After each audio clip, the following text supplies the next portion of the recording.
مولاي صل وسلم دائما الحمدللہ تعالی آج ہمارا 49واں سبق ہے، 8واں سپارہ سورۃ الانعام کی آیت نمبر 130 سے آغاز ہو رہا ہے۔ اعوذ باللہ من الشیطان الرجیم، بسم اللہ الرحمن الرحیم۔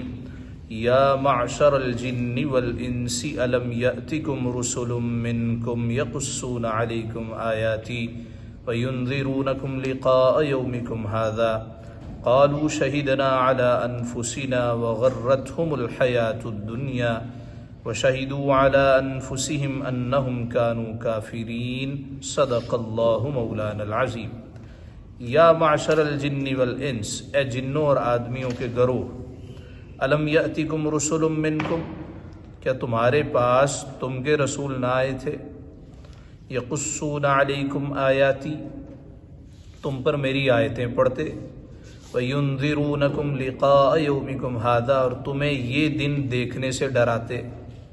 قالوا، کہیں گے، شہدنا علی انفسنا، ہم نے اپنی جانوں پر گواہی دی، وغرتہم الحیات الدنیا، اور انہیں دنیا کی زندگی نے فریب دیا، وشہدوا علی انفسہم، اور خود اپنی جانوں پر گواہی دیں گے، انہم کانوا کافرین، کہ وہ کافر تھے۔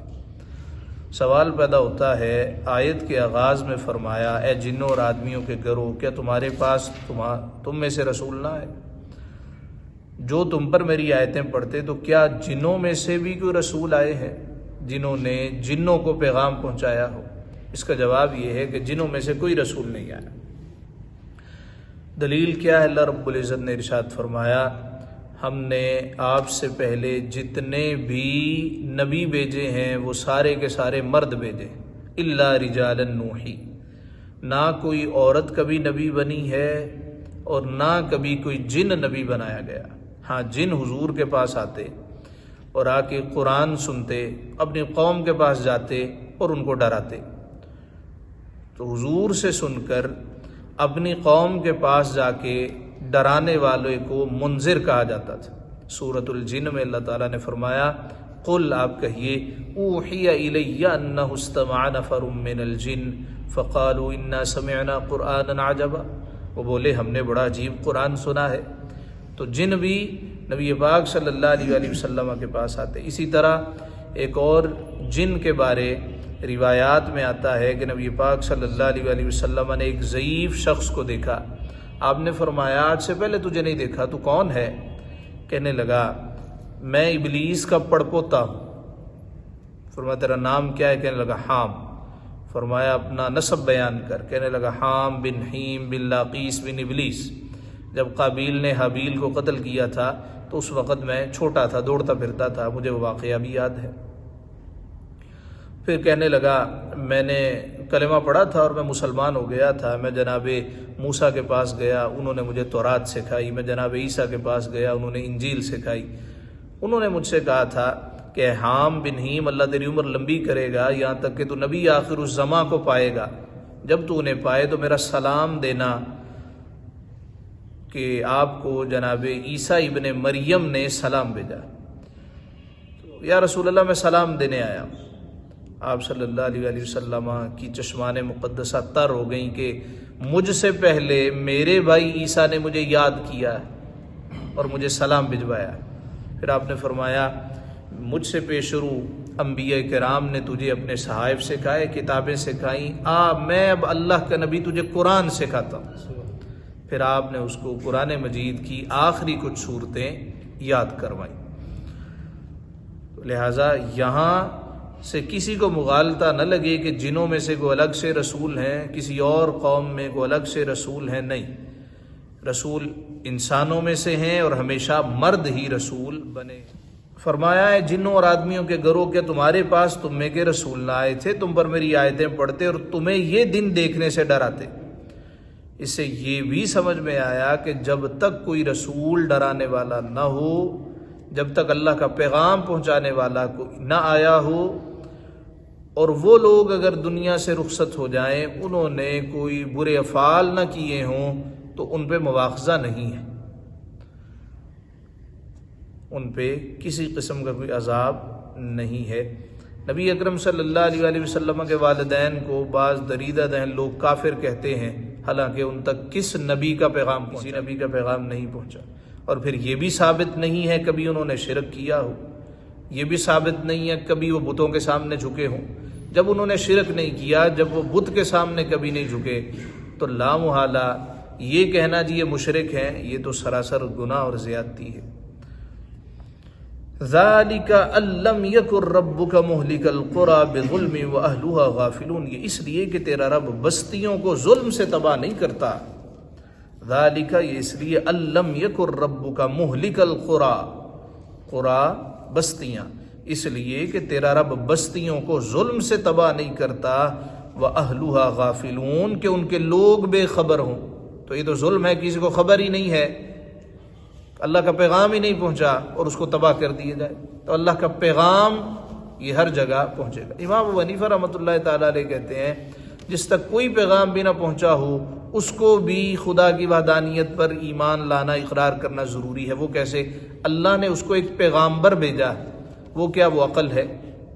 عقل اس کو بتاتی ہے کہ بھی سورج طلوع ہو رہا ہے، غروب ہو رہا ہے، کوئی تو ہے، اس کوئی پر ایمان لانا ضروری ہے۔ جب وہ کوئی پر ایمان لے آئے گا، لا محالہ وہ خدا ہے، تو خدا کی وحدانیت پہ کسی خدا پر یعنی اللہ رب العزت پر ایمان لے آئے گا، لہٰذا اب وہ جنت کا مستحق ٹھہرے گا۔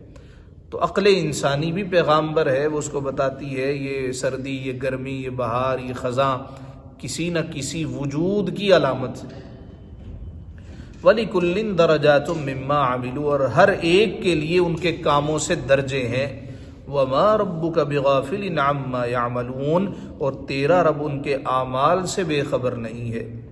وَرَبُّكَ الْغَنِيُّ ذُو الرَّحْمَةِ، اور اے محبوب تمہارا رب بے پرواہ ہے، ذو الرحمہ رحمت والا۔ کس حوالے سے بے پرواہ ہے؟ اگر وہ کائنات نہ بناتا اس کو کوئی فرق نہیں پڑتا تھا، اس نے بنا لی ہے، اب بھی کوئی فرق نہیں پڑے گا۔ کائنات بنانے سے اس کو کیا ملا؟ اس کو کیا فائدہ ہوا؟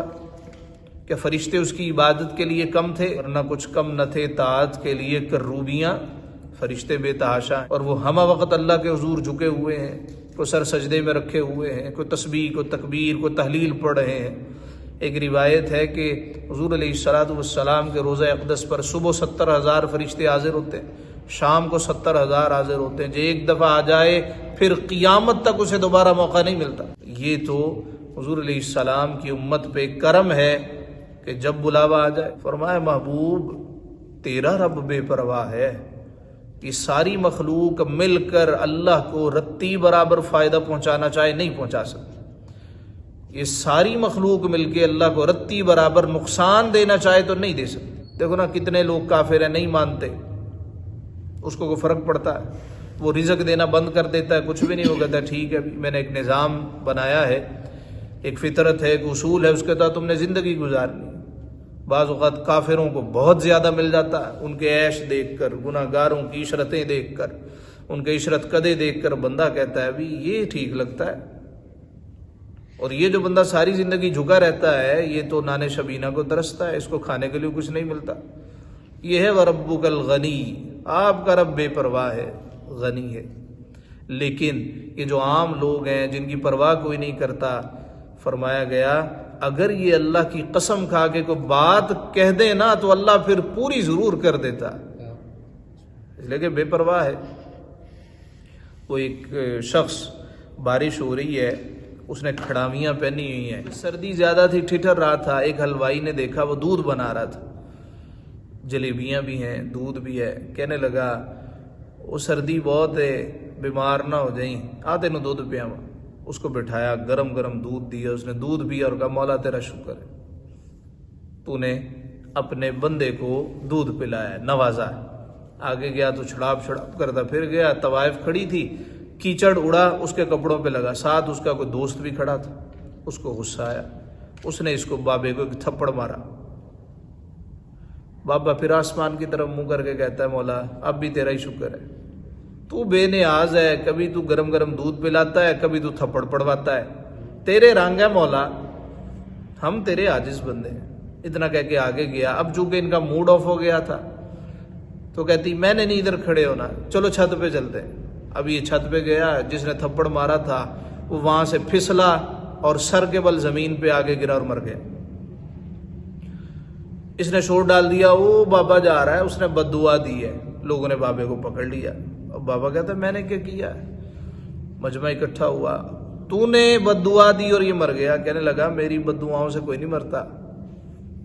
نہیں تو نے بد دعا دی ہے، مر گیا۔ کہنے لگا نہیں میں نے کوئی بد دعا نہیں دی۔ دیکھو بلیو، بات یہ ہے، اس طوائف کے کپڑے گندے ہوئے نا، اس کو غصہ آیا، اس لڑکی کے دوست کو غصہ آیا، اس نے مجھے تھپڑ مار دیا۔ جب اس نے مجھے تھپڑ مارا تو پھر میرے دوست کو بھی غصہ آ گیا۔ اس نے کہا ہم تجھے ویسے ہی مار دیں گے، تو نے ہمارے دوست پہ ہاتھ اٹھایا۔ ملتان شریف کے حضرت صاحب وہ بازار سے جا رہے تھے تو ایک گنوار جاہل بدماش اس نے نا پیچھے سے آپ کو ایک تماچا رسید کیا۔ آپ نے مڑ کے دیکھا، کہنے لگا آپ ہی تے درس دیندے ہوندے ہو کہ جو کردہ اللہ ہی کردہ ہے، تے بھی اللہ ہی کیتا ہے، میں تے نہیں کیتا۔ تو آپ نے فرمایا میں اس لیے نہیں دیکھ رہا، میں دیکھ رہا ہوں کہ ازل میں کس بدبخت کا نام لکھا تھا کہ جو مجھے مارے گا۔ وَرَبُّكَ الْغَنِيُّ ذُو الرَّحْمَةِ، اللہ کہتا ہے کہ جب ہم تمہیں بہت زیادہ دیں تم گناہ بھی کر رہے ہو، یہ نہ سمجھنا ہم تجھ سے راضی ہیں، یہ نہ سمجھنا۔ وَرَبُّكَ الْغَنِيُّ ذُو الرَّحْمَةِ، اور اے محبوب تمہارا رب بے پرواہ ہے لیکن ذو الرحمہ، وہ رحمت والا ضرور ہے، اس کے غضب پر اس کی رحمت غالب ہے۔ پتہ ہوتا ہے نا یہ جج جو ہے یہ کس کو چھوڑتا نہیں ہے۔ بعض لوگ دعائیں کرتے ہیں ہمارا مقدمہ فلاں جج کے پاس لگ جائے، رحم دل ہے، وہ انسانیت کا لحاظ کرتا ہے۔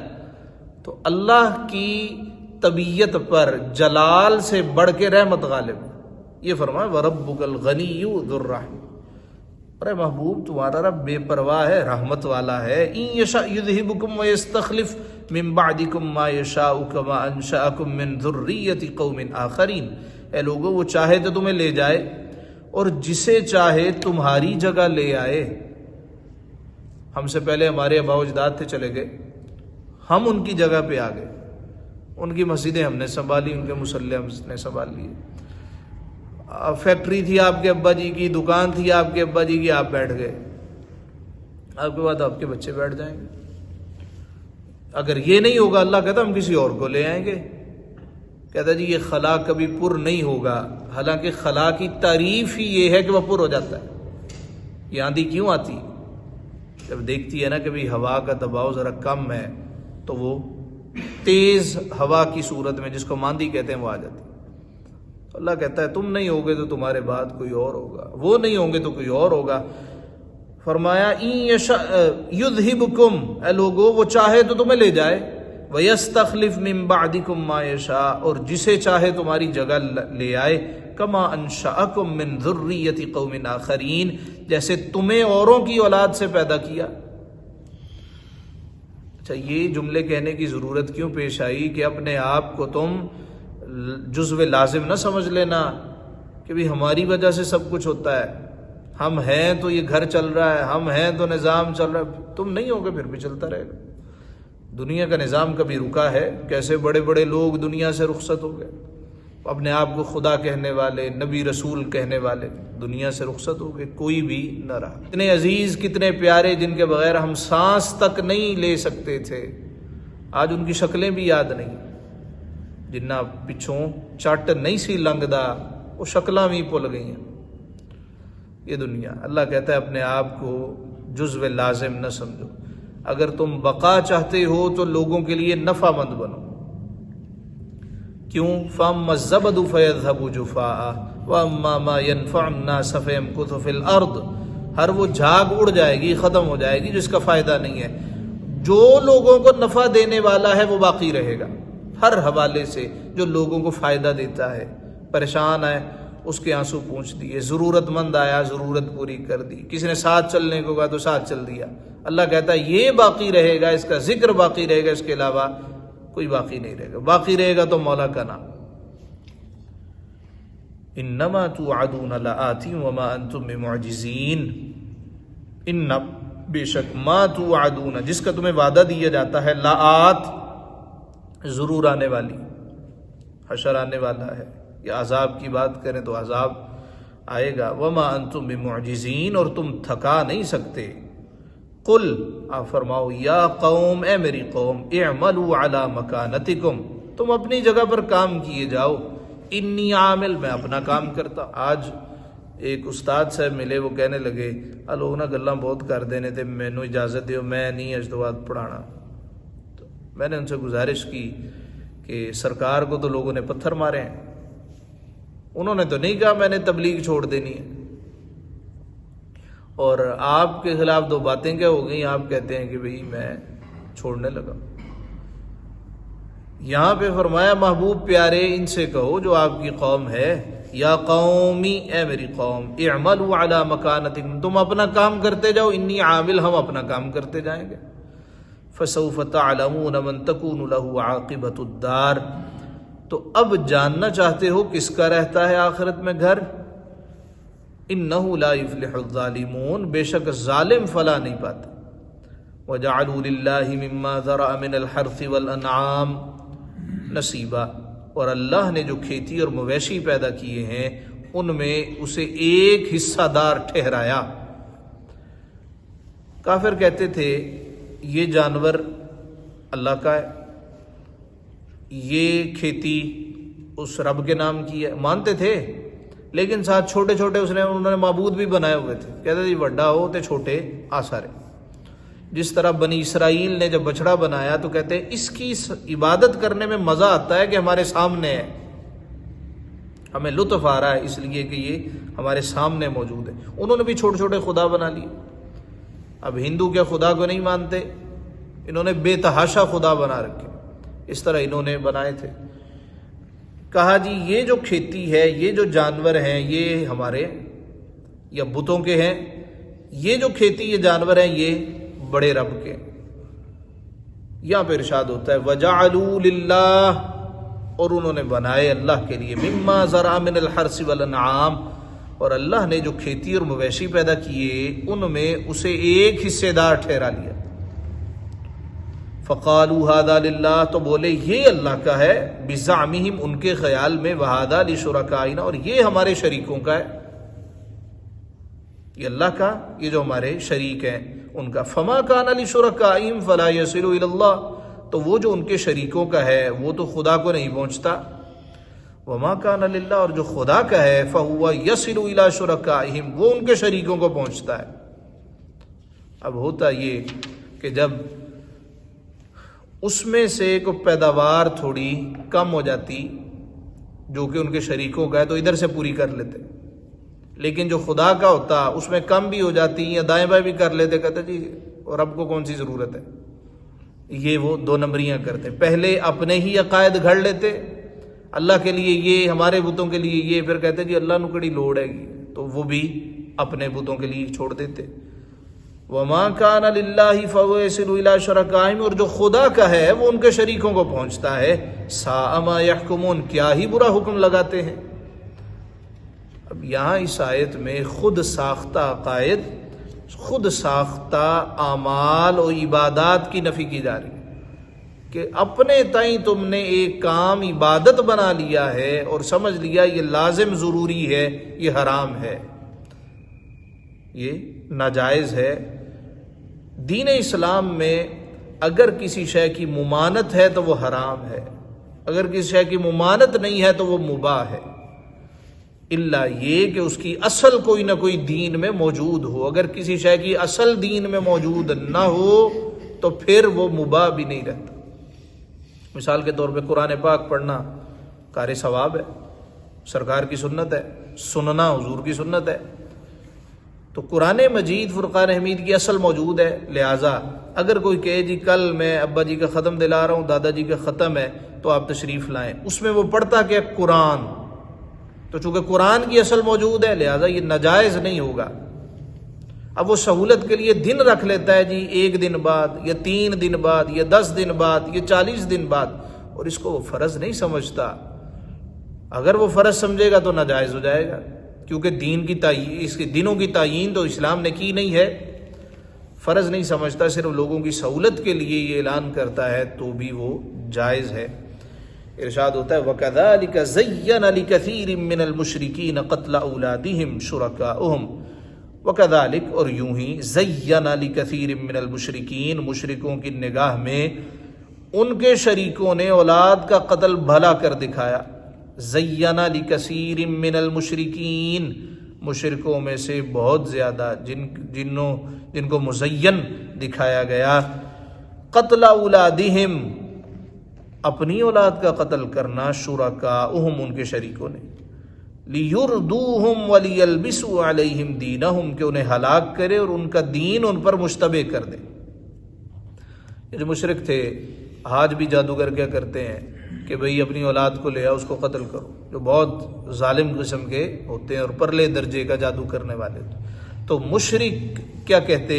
اپنی اولاد کو قتل کرو، خصوصاً بیٹیوں کو قتل کر دیتے، بتوں کے نام پر ان کو ذبح کر دیا جاتا، بچوں کو ذبح کر دیا جاتا.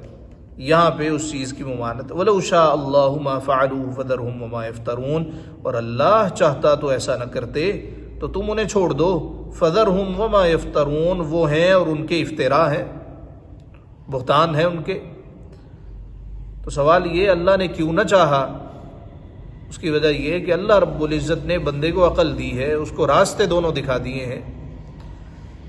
جب بندہ خود ہی الٹے راستے پر چلتا ہے پھر ایسے ہی ہے کہ جیسے اس کو گمراہ کیا جا رہا ہے. سیدھے راستے پہ چلتا تو اللہ سیدھا راستہ دکھاتا. جب وہ جان بوجھ کر باوجود عقل ہونے کے وہ دوسری طرف چلتا ہے تو پھر اس کو راہ ہدایت نہیں دکھائی جاتی. وَقَالُوا هَٰذِهِ أَنْعَامٌ وَحَرْثٌ حِجْرٌ اور وہ بولے هَٰذِهِ انعام یہ مویشی، وحرث اور کھیتی، حجر روکی ہوئی ہے، یہ جانور ہیں، یہ کھیتی ہے، ان کا کچھ نہیں ہوگا، بھی ایسے ہی یہ رہے گی. لا يطعمها الا من نشاء بزعمهم اسے وہی کھائے جسے ہم چاہیں، بزعمهم اپنے جھوٹے خیال سے. وانعام حرمت ظہورها اور کچھ مویشی ہیں جن پر چڑھنا حرام ٹھہرایا.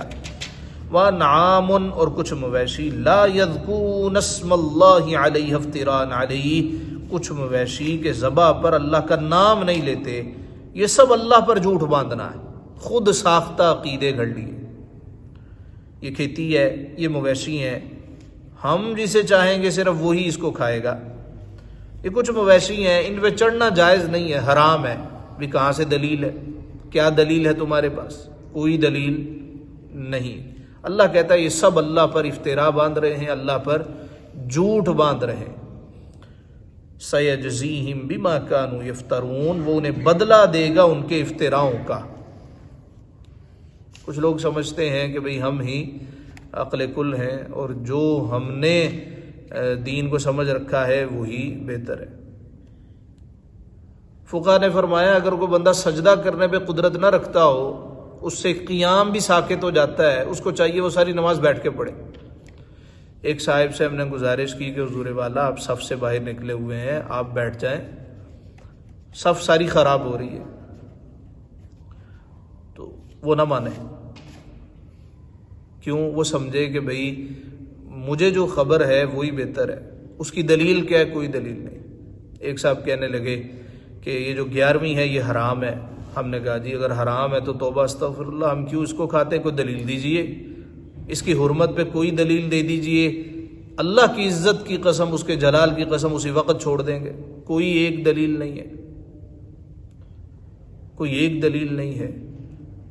اسی طرح ایک صاحب کہنے لگے جو آپ قل کا ختم دلاتے ہیں یہ حرام ہے. ہم نے کہا جی آپ ایک دلیل پیش کیجئے قرآن سے، کسی حدیث سے، اسی وقت چھوڑ دیتے ہیں. تو ہے کیا سنی سنائی بات، سنی سنائی بات.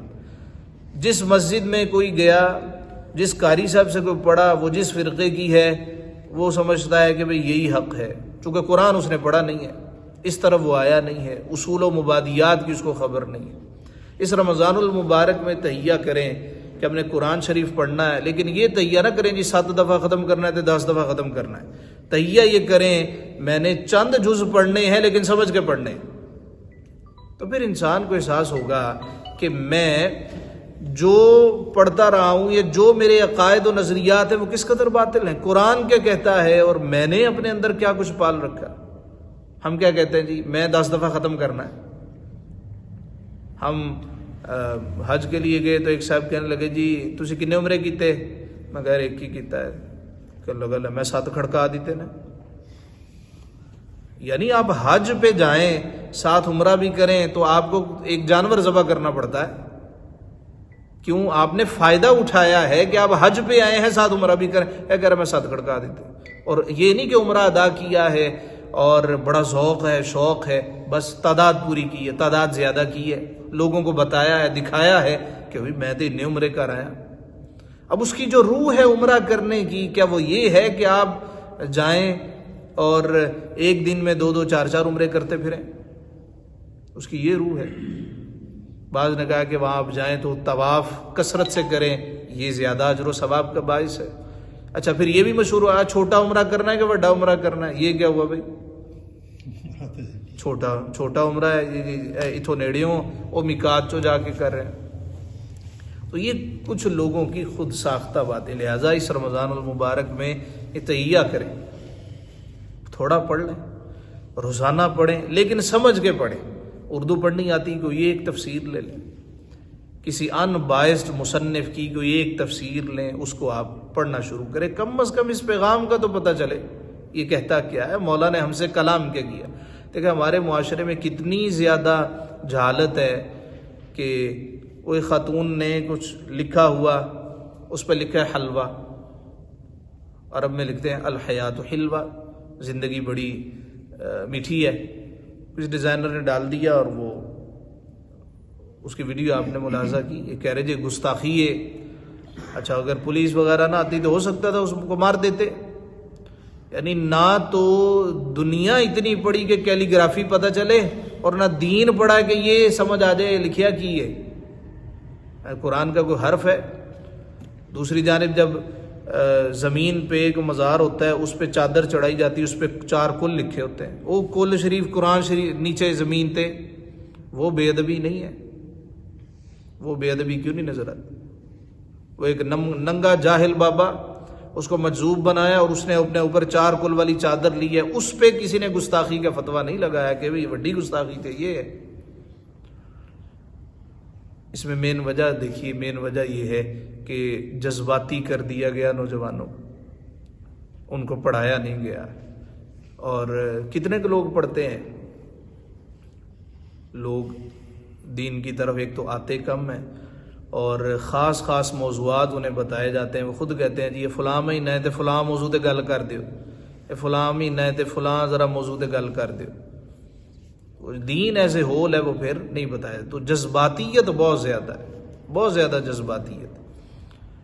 اسی طرح فرقہ واریت بھی بہت زیادہ ہے. حالانکہ صدی دیکھے کون سی چل رہی ہے، وہ جن کے معاملات تھے وہ سارے کے سارے رخصت ہو گئے ہیں. لیکن ہم آج بھی چونکہ دوسرا ہے لہذا میں نے سلام ہی نہیں لینی، یہ فلاں ہے اس کے حوالے سے بغض پال لینا، یہ مشرک ہے، یہ گستاخ ہے. آپ کیا سمجھتے ہیں آپ کے بچوں کو وہ عقائد معلوم ہیں جو وہ چند بزرگوں کے تھے؟ نہیں معلوم. ان کو پتہ ہی نہیں ہے بیچاروں کو. اور ان پہ شرک کا فتویٰ لگا دینا، ان پہ گستاخیوں کا فتویٰ لگا دینا، اس سے بڑا ظلم اور کیا ہو سکتا ہے؟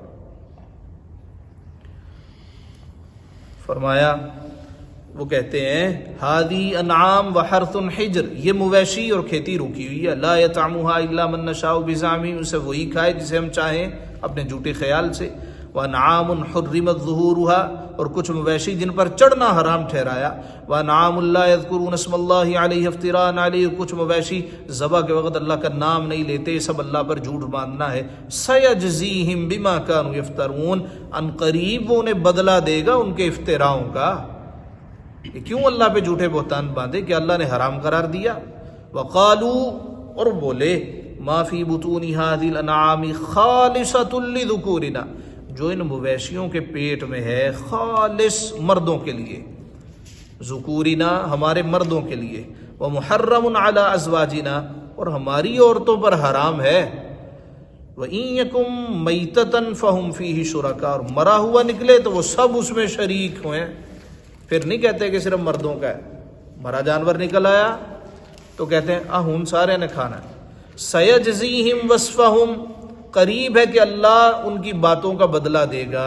اِنَّهُ حَكِيمٌ عَلِيمٌ، بے شک وہ حکمت والا ہے اور علم والا ہے.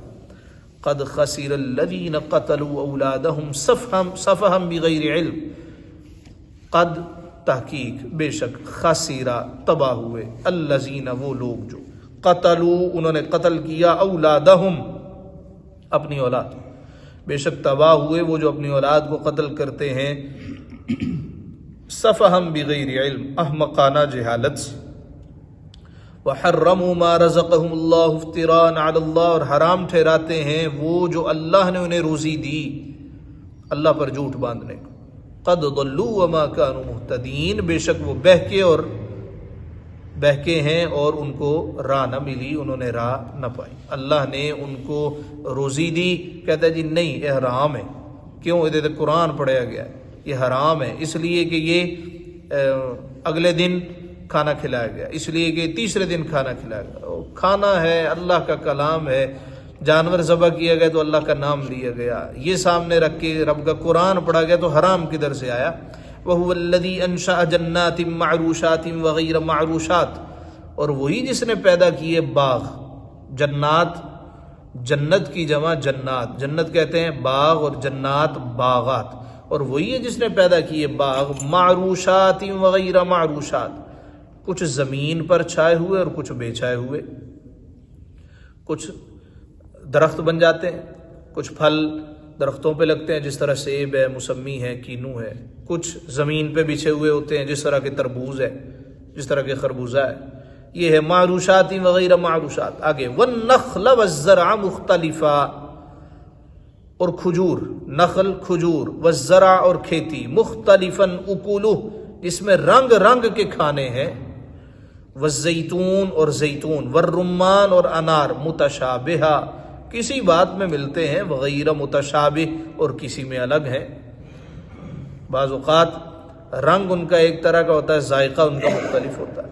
کلوا من ثمرہ اذا اثمر، کھاؤ اس کا پھل جب پھل لائے، جب اس کا مطلب ہے تازہ پھل یہ کھاؤ، دوسرے کی ممانت نہیں ہے، اور پھر اس کو تقویت ملتی ہے سرکار کے فرمان سے کہ جو تازہ پھل ہے سرکار دو عالم صلی اللہ علیہ وسلم کی خدمت میں پیش کیا جاتا اور آپ کو وہ بڑا مرغوب ہوتا۔ حضور کے ایک صحابی تھے، ان کا نام تھا غالباً حضرت ظاہر، شکل و صورت سے وہ کوئی بہت زیادہ خوبصورت نہیں تھے، منڈی میں کام کرتے تھے، جب بھی کوئی نیا پھل لاتا سرکار کی بارگاہ میں لے کے آتا، حضور بڑے خوش ہوتے، جب حضور کھا لیتے تو کہتے یا رسول اللہ پیسے، تو آپ مسکراتے، پھر ان کو پیسے بھی دیتے۔ غریب تھے لیکن ان کو شوق بہت تھا کہ جب بھی منڈی میں پھل لائے تو سب سے پہلے سرکار کھائیں۔ تو ایک مرتبہ حضور علیہ الصلوۃ والسلام بازار تشریف لے گئے، یہ منڈی میں کھڑے ہیں، حضور نے پیچھے سے کولی بھر لی، ہاتھ رکھ لی، فرمایا ہے کہ جو ہمارے غلام کو خریدے؟ عرض کرنے لگے یا رسول اللہ، اچھا پہلے پہچانا نہیں؟ کہا جی کون ہے کس نے مجھے پکڑ لیا؟ آپ نے پھر فرمایا ہے کوئی جو ہمارے غلام کو خریدے؟ اور پھر کہا کون ہے جس نے مجھے غلام کہا ہے؟ میں تو غلام نہیں ہوں، میں تو آزاد ہوں، پھر نہ پہچانا؟ تو سرکار نے آواز بدلی ہوگی۔ یہ دیکھیں نا حضور کا مزاج کیسا ہے کہ اپنے ساتھیوں کے ساتھ وہ دوستانہ رویہ رکھتے۔ تیسری دفعہ جب سرکار نے پھر کہا تو پہچان لیا۔ اب پہلے وہ دونوں ہاتھوں کو پکڑ کے چھڑانے کی کوشش کرتے تھے، سرکار چھوڑتے نہیں تھے۔ اب جب انہوں نے پہچان لیا، سرکار نے چھوڑنے کی کوشش کی، اب انہوں نے پکڑ لی اور اپنا جسم حضور سے مس کرنے لگے، کہنے لگے یا رسول اللہ مجھے بھلا کون خریدے گا؟ فرمایا لوگوں کی نظروں میں تو شاید تیری قیمت نہ ہو، اللہ رسول کی نظر میں تو بڑا قیمتی۔ فرمایا کلوا من ثمرہ اذا اثمر، کھاؤ اس کا پھل جب پھل لائے، وآتوا حقہ یوم حصادہ، اور اس کا حق دو جس دن کٹے۔ بعض نے کہا اس سے مراد عشر ہے، بعض نے کہا عشر نہیں ہے، اس لیے کہ سورۃ الانعام یہ مکی صورت ہے، یہ مکی آیت ہے، اور عشر کا حکم نازل ہوا مدینہ شریف میں، اس کا تذکرہ اس کے موقع پر آئے گا۔ عشر کا مطلب کیا ہے؟ جب کھیتی پک جائے، جب باغ پھل دینا شروع کر دیں تو اللہ کی راہ میں 10واں حصہ دینا یہ ضروری۔ اس کی تفصیل ہے کہ اگر آسمانی پانی سے سیراب ہو تو اور ہے زمین، اور اگر خود پانی لگایا جائے تو پھر اور۔ ولا تسرفوا، اور بیجا خرچ نہ کرو۔ سے یہ سوال پیدا ہوتا ہے اگر کسی نے گھر میں درخت لگایا ہو یا ویسے ہی اس کی تھوڑی سی جگہ ہے، ایک آدھ مرلہ ہے، اور اس نے وہاں پہ وہ سبزی وغیرہ لگا رکھی ہے، کہ اس میں سے بھی وہ دے گا؟ اس میں سے نہیں۔ ولا تسرفوا، اور بیجا خرچ نہ کرو، انہ لا یحب المسرفین، بے شک بیجا خرچ کرنے والے اسے پسند نہیں ہے۔ کیا مطلب؟ تمہارے پاس پیسہ ہے، اللہ تعالیٰ کا شکر ادا کرو، جتنی ضرورت ہے اس کو پورا کرو، اسراف نہ کرو، حد سے تجاوز نہ کرو۔ ایک تمہارا گزارا ایک سوٹ سے ہو سکتا ہے تو 10 کیوں سلوا رہے ہو؟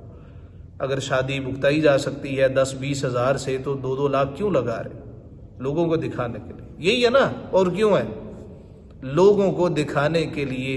فرمایا اسراف نہ کرو، بیجا خرچ نہ کرو، انہ لا یحب المسرفین، بے شک بیجا خرچنے والے اللہ کو پسند نہیں۔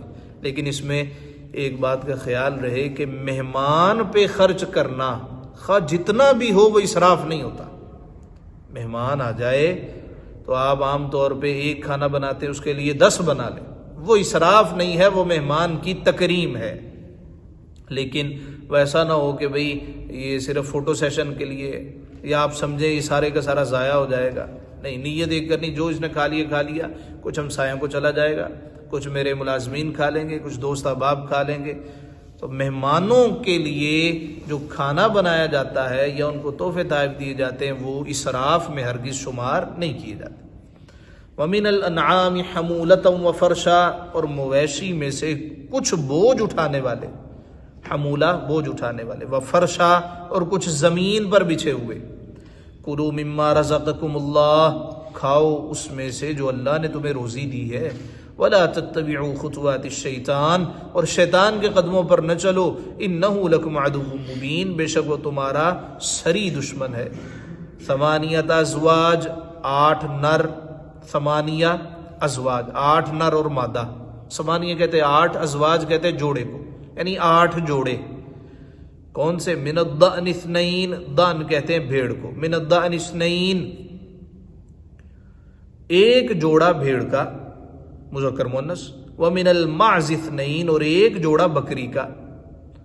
قل، آپ کہیے، آذکرین حرم ام الانثیین، کیا اس نے دونوں نر حرام کیے یا دونوں مادہ؟ ام اشتملت علیہ ارحام الانثیین، یا وہ جسے دونوں مادہ پیٹ میں لیے ہوئے ہیں۔ کیا مطلب؟ انہوں نے کہا تھا کہ بھئی یہ حرام وہ حرام، فرمایا کہ یہ 8 جوڑے، ایک بھیڑ کا جوڑا، ایک بکری کا جوڑا، کیا اللہ نے ان کو حرام قرار دیا؟ کیا مذکر کو حرام قرار دیا، مؤنث کو حرام قرار دیا؟ یعنی یہ تفصیل بیان کر کے ان سے کہا جائے گا دلیل کیا ہے۔ تو خود ساختہ باتیں ان پہ دلیل مانگی جائے، تو جب بھی کوئی بات کہے نا اسے دلیل ضرور مانگنی چاہیے۔ یہ جو آپ بات فرما رہے ہیں حضور والا، اس کی کوئی دلیل، اس کی کوئی دلیل قرآن سے، حدیث سے، کسی فقیہ کے کلام سے کہ جس نے استنباط کیا اور کہا ہو کہ حضور والا یہ دلیل ہے، تو بغیر دلیل کے چلے جا رہے ہیں۔ نبئونی بعلم ان کنتم صادقین، کسی علم سے بتاؤ اگر تم سچے ہو۔ ومن الابل 2، ایک جوڑا اونٹ کا، ومن البقر 2، ایک جوڑا گائے کا، پورے 8 ہو گئے۔ ایک جوڑا بھیڑ کا، ایک جوڑا بکری کا، ایک جوڑا اونٹ کا، ایک جوڑا گائے کا۔ قل آذکرین حرم ام الانثیین ام اشتملت علیہ ارحام الانثیین، تم فرماؤ کیا اس نے دونوں نر حرام کیے یا دونوں مادہ، یا وہ جسے دونوں مادہ پیٹ میں لیے ہوئے ہیں۔ ام کنتم شہداء اذ وصاکم اللہ بہذا، کیا تم موجود تھے جب اللہ نے تمہیں یہ حکم دیا کہ یہ بھی حرام تھے، ابھی حرام تھے، ابھی حرام؟ کون تھا جس کے سامنے اللہ نے کہا؟ فمن اظلم ممن افترى علی اللہ کذبا لیضل الناس بغیر علم، تو اس سے بڑھ کر ظالم کون جو اللہ پر جھوٹ باندھے کہ لوگوں کو اپنی جہالت سے گمراہ کرے۔ ان اللہ لا یہدی القوم الظالمین، بے شک اللہ ظالموں کو راہ نہیں دکھاتا۔ قل، آپ کہیے، لا اجد فیما اوحی الی محرما علی طاعم یطعمہ، میں نہیں پاتا اس میں جو میری طرف وحی ہوئی۔ اچھا، یہ تو بات ہو گئی، یہ ان کے باطل عقائد کا رد کہ ابھی جائز نہیں، یہ کھیتی بھی جائز نہیں، یہ اس پہ سواری جائز نہیں، یہ کھانا جائز نہیں، یہ ساری باتیں انہوں نے کر دیں. کیوں؟ ان کے باطل عقائد، خود ساختہ عقائد. جس طرح کچھ لوگوں نے یہ قائد بنائے ہوتے ہیں کہ بھئی یہ جو ختم دلانا ہے ہم نے خاص برتن میں دلانا ہے، ہم نے صرف خاص لوگوں میں بانٹنا ہے، ہم نے ایسا کرنا ہے ویسا کرنا ہے، اور اگر ایسا نہ کیا جائے تو دھرم برشٹ ہو جانا ہے، کام خراب ہو جانا ہے. یہ باطل عقائد ہیں، اس پہ کوئی دلیل نہیں. اسی طرح ایک صاحب کہنے لگے یہ جو آپ کالی جوتی پہنتے ہیں نا، یہ کالی جوتی غم لے کے آتی، کالی جوتی غم لے کے آتی. تو اس پہ کوئی دلیل نہیں. بعض بزرگوں نے کہا ہے کہ کالی جوتی نہیں پہننی چاہیے. تو پھر یہ نہ کہا جائے کہ بھئی یہ حرام ہے، یہ نہ کہا جائے ناجائز ہے. ایسا کہا جائے جی بہتر ہے آپ کسی اور رنگ کی پہن لیں، لیکن اس کے لیے بھی تو سالڈ دلیل ہونی چاہیے. قل آپ کہیے لا اجد فیما اوحی الی محرما علی طاعم یطعمہ. اب محبوب آپ کہیے میں نہیں پاتا اس میں جو میری طرف وحی ہوئی ہے علی طاعم یطعمہ، کسی کھانے والے پر کوئی کھانا حرام.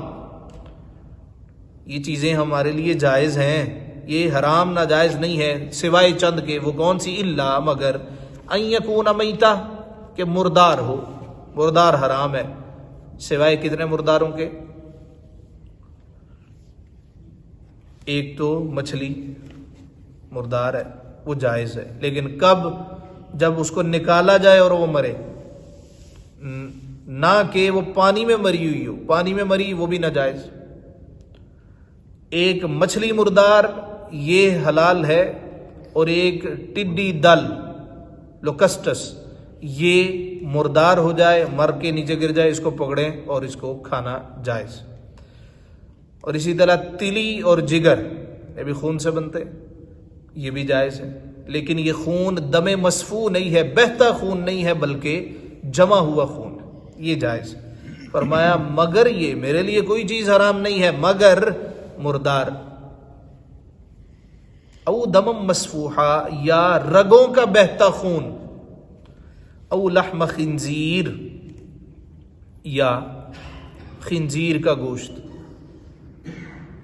کچھ لوگ یہاں کٹ لگا نا، آپ نے اکثر دیکھا ہوگا خون بہ رہا ہے، دب منہ چھپا لیا. اگر تو اس کو روکنے کی آپ کوشش کر رہے ہیں تو الگ مسئلہ ہے، لیکن اگر اس کو کھا رہے ہیں تو حرام ہے. آپ اس کو منہ میں ڈال رہے ہیں کہ بھئی یہ جو خون ہے تو بڑی مشکل سے بنا ہے، لہذا میں اس کو کھا جاؤں، تو دم مصفوح خواہ وہ اپنا ہو کہ غیر کا ہو، کیا ہے؟ حرام اور ناجائز. دوسرا لحم خنزیر، خنزیر کا گوشت. یہاں پہ کچھ لوگ اگر اعتراض کریں کہ دیکھیں جی خنزیر کا گوشت حرام ہے، چربی تو حرام نہیں ہے، کھال تو حرام نہیں ہے، تو جب گوشت کہہ دیا تو اصل تو گوشت ہی ہوتا ہے نا. جب گوشت اصل حرام ہے تو اس کے اندر ہر شے حرام ہے.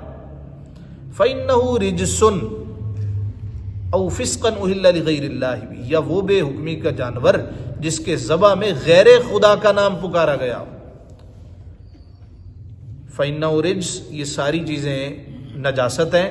دم مصفوح ہے، خنزیر ہے، یہ نجاست ہے. او فسقا اہل لغیر اللہ بھی، یا ایسا جانور بوقت ذبح جس پر غیر خدا کا نام لیا گیا، وہ ناجائز.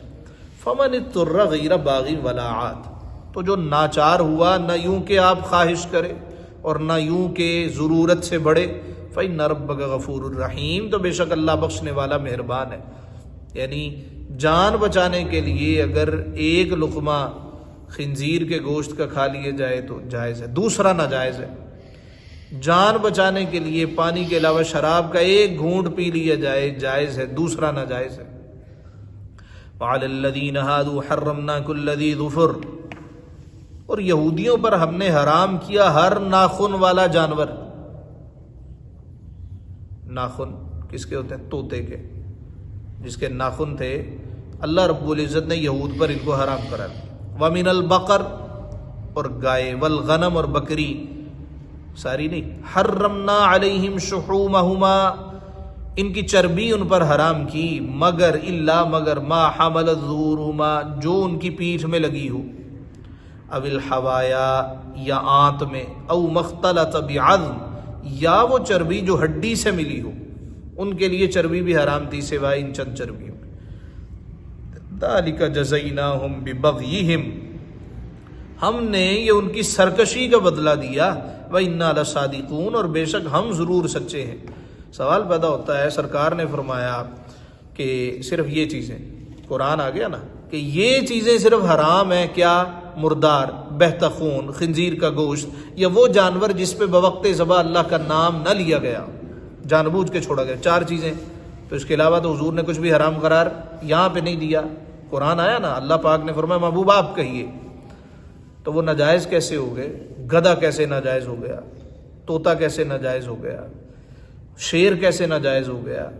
یہاں تو خنزیر کا ذکر ہے، شیر کا تو نہیں ہے، چیتے کا تو نہیں ہے۔ اب یہ سرکار دو عالم صلی اللہ علیہ وسلم نے اس کی تفصیل بیان فرمائی۔ چیر پھاڑ کرنے والا درندہ حرام ہے، وہ جو پنجے سے پکڑ کے کھائے وہ جانور بھی حرام ہے۔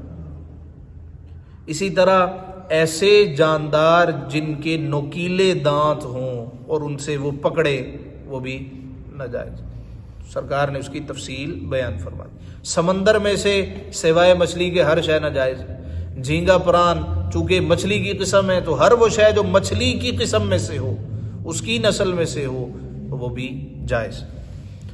فَإِن كَذَّبُوكَ فَقُلْ رَبُّكُمْ ذُو رَحْمَةٍ وَاسِعَةٍ، پھر اگر وہ تمہیں جھٹلائیں فقل تو فرماؤ ربکم ذو رحمت واسعہ، تمہارا رب وسیع رحمت والا ہے، ولا يرد بأسه عن القوم المجرمین، اور اس کا عذاب مجرموں پر سے نہیں ٹالا جاتا۔ سيقول الذين اشركوا لو شاء الله ما اشركنا ولا آباؤنا ولا حرمنا من شيء، اب کہیں گے مشرک کہ اللہ چاہتا تو ہم شرک نہ کرتے، نہ ہمارے باپ دادا، نہ ہم کچھ حرام ٹھہراتے۔ كذلك كذب الذين من قبلهم، ایسا ہی ان سے اگلوں نے جھٹلایا تھا۔ اب بات ان کی ویلڈ نہیں معلوم ہوتی کہ بھئی اللہ نے چاہا تو ہم نے شرک کیا، ہمارے آباء و اجداد نے شرک کیا، اسی کو تو تقدیر کہتے ہیں نا، میری قسمت میں ہی ایسا لکھا ہو۔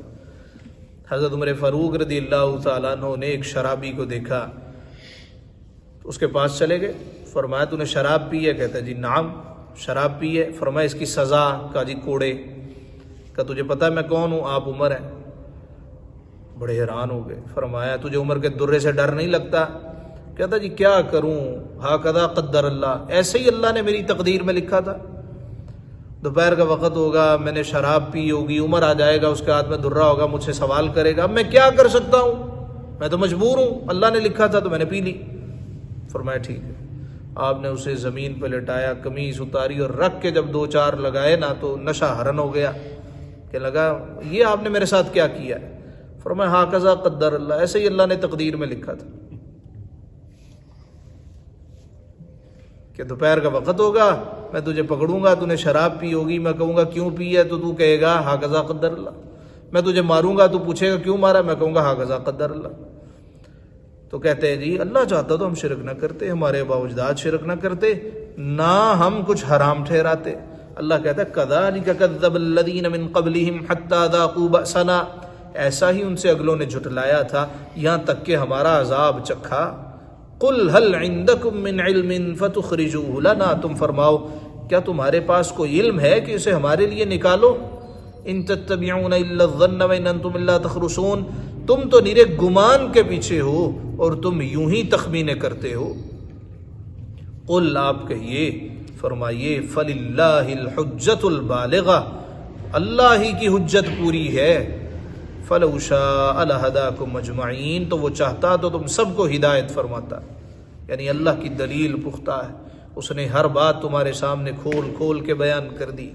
قل آپ کہیے ہلم شہداءکم الذین یشہدون ان اللہ حرم ھذا، لاؤ اپنے وہ گواہ جو گواہی دیں کہ اللہ نے اسے حرام کیا۔ تو جب بھی کوئی شخص آپ سے کہے نا یہ چیز حرام ہے تو یہ جملہ ضرور یاد رہے، ہلم شہداءکم الذین یشہدون ان اللہ حرم ھذا، لاؤ اپنے وہ گواہ جو گواہی دیں کہ اللہ نے اسے حرام قرار دی۔ کوئی دلیل لاؤ یا پوچھ کے بتا دو، جو کہ گواہی دیں کہ اللہ نے اس کو ناجائز قرار دیا. فَإِن شَهِدُوا فَلَا تَشْهَدْ مَعَهُمْ، پھر اگر وہ گواہی دے بیٹھیں تو تو سننے والے ان کے ساتھ گواہی نہ دینا. وَلَا تَتَّبِعْ أَهْوَاءَ الَّذِينَ كَذَّبُوا بِآيَاتِنَا، اور ان کی خواہشوں کے پیچھے نہ چلنا جو ہماری آیتیں جھٹلاتے ہیں. وَالَّذِينَ لَا يُؤْمِنُونَ بِالْآخِرَةِ وَهُمْ بِرَبِّهِمْ يَعْدِلُونَ، اور جو آخرت پر ایمان نہیں لاتے اور اپنے رب کا برابر والا ٹھہراتے. قل، تم فرماؤ، تعالوا، آؤ، اتلو ما حرم ربکم علیکم، میں تمہیں پڑھ کے سناؤں. اتلو، میں تلاوت کروں، میں سناؤں. ما حرم ربکم علیکم، جو تم پر تمہارے رب نے حرام کیا ہے. یہ آیت بڑی قابل توجہ. اب دیکھیے ہم کس طرح سوچتے ہیں اور پروردگار عالم کس طریقے سے استدلال فرما رہا ہے. ہم چھوٹی چھوٹی چیزیں، آ ناجائز، انہوں پڑھ لو، خود ساختہ عقائد. کہتے جی یہ حرام ہے. اللہ کہتا ہے میں بتاتا ہوں حرام کیا ہے. فرمایا حرام یہ ہے اللہ تشرکو بہ شیئا، کہ اللہ کا کسی کو شریک نہ کرنا. وہ تمہیں حرام نظر نہیں آتا. وہ کہتے ہیں نا کہ کسی کی آنکھ کا تمہیں بال تو نظر آ رہا ہے، اپنی آنکھ کا شتیر بھی نظر نہیں آتا. تم شریک ٹھہرا رہے ہو، وہ تمہارے نزدیک حلال ہے، اور یہ چیزیں جس کو اللہ نے حرام قرار نہیں دیا تم کہتے ہو حرام ہے. پہلی بات اللہ تشرکو بہ شیئا، اس کا کوئی شریک نہ کرو. وبالوالدین احسانا، اور والدین کے ساتھ بھلائی کرو. وہ تم کرتے نہیں ہو. یعنی جب ان کے والد دنیا سے رخصت ہو جاتے، اس کی کئی بیویاں ہوتی تو ان کا بٹوارا کرتے، اور عورتوں کو کچھ نہ دیتے، رل جاتے. والدین کے ساتھ حسن سلوک نہ کیا جاتا. فرمایا اس کی طرف تم توجہ نہیں کرتے. وَلَا تَقْتُلُوا أَوْلَادَكُمْ مِنْ إِمْلَاقٍ، اور اپنی اولاد قتل نہ کرو مفسدی کے ڈر سے کہ ان کو کھلائیں گے کہاں سے، ہم ان کو کہاں سے رزق دیں گے. فرمایا نَحْنُ نَرْزُقُكُمْ وَإِيَّاهُمْ، ہم تمہیں بھی رزق دیتے ہیں اور ان سب کو بھی رزق دیں گے. وَلَا تَقْرَبُوا الْفَوَاحِشَ مَا ظَهَرَ مِنْهَا وَمَا بَطَنَ، اور بے حیائیوں کے پاس نہ جاؤ جو ان میں کھلی ہیں اور جو چھپی ہیں. وَلَا تَقْتُلُوا النَّفْسَ الَّتِي حَرَّمَ اللَّهُ إِلَّا بِالْحَقِّ، اور جس جان کی اللہ نے حرمت رکھی اسے ناحق نہ مارو. ذَلِكُمْ وَصَّاكُمْ بِهِ لَعَلَّكُمْ تَعْقِلُونَ، یہ تمہیں حکم فرمایا ہے کہ تمہیں عقل ہو. یہ کیا کہتے تھے؟ چھوٹی چھوٹی چیزیں، یہ جانور حرام، یہ کھیتی حرام، اس پہ سوار نہیں ہونا، اس پہ سوار نہیں ہونا، خود ساختہ جس کا فائدہ ہی کوئی نہیں. اللہ کہتا ہے جو اصل حرام ہے نا میں تمہیں وہ بتاتا ہوں. وہ کیا ہے؟ شرک کرنا. وہ کیا ہے؟ والدین کی نافرمانی کرنا. وہ کیا ہے؟ اپنی اولاد کو قتل کرنا. یہ اصل نافرمانیاں ہیں، تم اس کی طرف توجہ نہیں کر رہے. اس طرح کچھ لوگ صرف وہ کہتے ہیں جی حلیہ تم اپنا درست کر لو، یہ نہیں دیکھتے کہ بھئی یہ غلط کاریاں کرتا ہے، یہ حرام کماتا ہے. صرف ان کو اس چیز سے غرض ہے، دوسری شے سے غرض نہیں ہے. جس طرح وہ کسی اخبار کا ایک تراشا آیا، سچا ہے جھوٹا واللہ عالم، کہ ایک صاحب نے ایک ہاتھ میں لڑکی پکڑی ہے، ایک ہاتھ میں شراب ہے، نشے میں دھت ہے، اور وہ دکان پہ گیا ہے گوشت خریدنے، اور اس سے جا کے کہتا ہے حلال گوشت دینا. سمجھ لگی؟ حلال گوشت دینا، یہ جو تو کر رہا ہے یہ حلال ہے. اب اس کی تجھے فکر ہے. وہ ملیشیا کے وزیر آئے، وہ کہتے ہیں جی مسلمان وہ حلال گوشت کی تلاش میں ہوتے ہیں، حلال رزق کی تلاش میں نہیں ہوتے. یہ پیسہ کہاں سے آیا ہے اس کی پرواہ نہیں ہے، لیکن جو خریدنا ہے یہ ذرا ٹھیک ہو. تو جو اصل چیز ہے اس کو چھوڑ دیتے ہیں، اور جو نقل چیز ہے اس کی طرف توجہ کرتے ہیں. یہ اللہ نے فرمایا یہ اصل چیزیں ہیں جو کہ اللہ نے حرام قرار دی. ذَلِكُمْ وَصَّاكُمْ بِهِ لَعَلَّكُمْ تَعْقِلُونَ، یہ تمہیں حکم فرمایا ہے کہ تمہیں عقل ہو. وَلَا تَقْرَبُوا مَالَ الْيَتِيمِ إِلَّا بِالَّتِي هِيَ أَحْسَنُ، اور یتیم کے مال کے پاس نہ جاؤ مگر بہت اچھے طریقے سے. یعنی انویسٹمنٹ کر لو، کسی اچھی جگہ لگا دو، ان کو پڑھا دو. یتیم کا مال اس کو اچھے طریقے سے استعمال کرو. حتیٰ یبلغ اشدہ، جب تک وہ اپنی جوانی کو پہنچے. وَأَوْفُوا الْكَيْلَ وَالْمِيزَانَ بِالْقِسْطِ، اور ناپ اور تول انصاف کے ساتھ پوری کرو. یہ ہے اصل دین کا چہرہ. دین صرف وہ عبادات کا نام نہیں ہے، کہ کسی نے بہت زیادہ نوافل پڑھ لیے بس یہ بندہ دیندار ہے۔ ہاں اگر وہ اپنے حلال حرام کی تمیز کرتا ہے تو اس سے خوبصورت بندہ کوئی نہیں ہے، لیکن اگر وہ ان کی پرواہ نہیں کرتا اور بقیہ چیزیں جو ظاہر میں نظر آتی ہیں ان کی پرواہ کرتا ہے تو جان لو یہ منافقت، یہ اصل اسلام ہے۔ فرمایا اوفوا الکیل والمیزان بالقسط، ناپ والی چیزیں اور تول والی چیزیں پوری پوری دیا کرو۔ کپڑے بیچنے والا وہ گز پورا نہیں کرتا، وہ تول کے دینے والا اس نے وہ نیچے چھوٹے چھوٹے سیل لگا رکھے ہوتے ہیں کہ بھئی وزن جو ہے وہ میری طرف زیادہ ہو جائے۔ یہ اصل حرام کام ہے۔ اللہ کہتا ہے تم کن چیزوں کے پیچھے پڑے ہوئے؟ وَأَوْفُوا الْكَيْلَ وَالْمِيزَانَ بِالْقِسْطِ، اور ناپ اور تول انصاف کے ساتھ پورا کرو۔ لا نکلف نفسا الا وسعها، ہم کسی جان پر بوجھ نہیں ڈالتے الا وسعها، مگر اس کی وسعت کے مطابق۔ وَإِذَا قُلْتُمْ فَاعْدِلُوا، اور جب بات کہو تو عدل کی بات کہو، انصاف کی بات کہو۔ یہ نہیں ہے کہ یہ میرا رشتہ دار ہے، میرا دوست ہے، میرا ماما چاچا تایا ہے، اس کی طرفداریاں شروع کر دو۔ جو حق بات ہے وہ کہا کرو۔ وقتی طور پہ وہ شاید کہیں تم نے ساتھ دیا ہے، لیکن کل کلا وہ کہیں گے یہ بندہ 2 نمبر ہے۔ وَلَوْ كَانَ ذَا قُرْبَىٰ، اگرچہ تمہارے رشتہ دار کا معاملہ ہی کیوں نہ ہو، بات ہمیشہ حق کی کرو۔ وَبِعَهْدِ اللَّهِ أَوْفُوا، اللہ ہی کا عہد پورا کرو۔ ذَلِكُمْ وَصَّاكُمْ بِهِ لَعَلَّكُمْ تَذَكَّرُونَ، یہ تمہیں تاکید فرمائی کہ کہیں تم نصیحت مانو۔ وَأَنَّ هَذَا صِرَاطِي مُسْتَقِيمًا فَاتَّبِعُوهُ، اور یہ کہ بے شک یہ ہے میرا سیدھا راستہ، فَاتَّبِعُوهُ، تو اس پر چلو۔ قرآن شریف کے آج کے اس سبق سے ہمیں مزاج خداوندی بھی معلوم ہے کہ مولا کا مزاج کیا ہے۔ یہ خود ساختہ عقائد کہ یہ حلال ہے یہ حرام ہے اللہ کو ہرگز پسند نہیں۔ دین بڑا آسان ہے، سیدھا سادہ ہے، فطرت کے مطابق۔ وَلَا تَتَّبِعُوا السُّبُلَ فَتَفَرَّقَ بِكُمْ عَنْ سَبِيلِهِ، اور راہیں نہ چلو۔ سبیل کہتے ہیں سیدھا رستہ، سبل کہتے ہیں اس سیدھے رستے کے دائیں بائیں جو چھوٹے چھوٹے رستے آتے ہیں وہ سبل ہیں۔ فرمایا وَلَا تَتَّبِعُوا السُّبُلَ، اور راہیں اور نہ اختیار کر لو، فَتَفَرَّقَ بِكُمْ عَنْ سَبِيلِهِ، کہ کہیں تم اس کی راہ سے جدا کر دیے جاؤ۔ اگر تم سبل پر چلے تو یہ تمہیں جدا کر دیں گے۔ ذَلِكُمْ وَصَّاكُمْ بِهِ لَعَلَّكُمْ تَتَّقُونَ، یہ تمہیں حکم فرمایا کہ کہیں تمہیں پرہیزگاری ملے۔ ثم آتینا موسیٰ الکتاب تماما علی الذی احسن وتفصیلا لکل شیء، پھر ہم نے موسیٰ کو کتاب عطا فرمائی تماما علی الذی احسن، پورا احسان کرنے کو اس پر جو نیکوکار ہے، وتفصیلا لکل شیء، اور ہر چیز کی تفصیل۔ تو اعتراض پیدا ہوتا ہے اگر ہر شے کی تفصیل تورات میں تھی تو انجیل کی ضرورت کیا تھی، اور اگر انجیل میں ہر شے کی تفصیل تھی تو قرآن کی ضرورت کیا تھی؟ اس کا جواب یہ ہے جو اللہ تعالیٰ نے موسیٰ علیہ السلام کو کتاب دی اس کے 2 حصے تھے، ایک میں احکامات تھے رشد و ہدایت، ایک میں تفصیل تھی۔ ایک حصہ جناب موسیٰ علیہ السلام سے وہیں پہ ختم ہو گیا، کیوں؟ ان کی بدعمالیوں کی وجہ سے۔ ایک حصہ باقی تھا، اللہ نے تو مکمل کتاب دی مگر پھر وہ بعد میں تفصیل باقی نہ رہی۔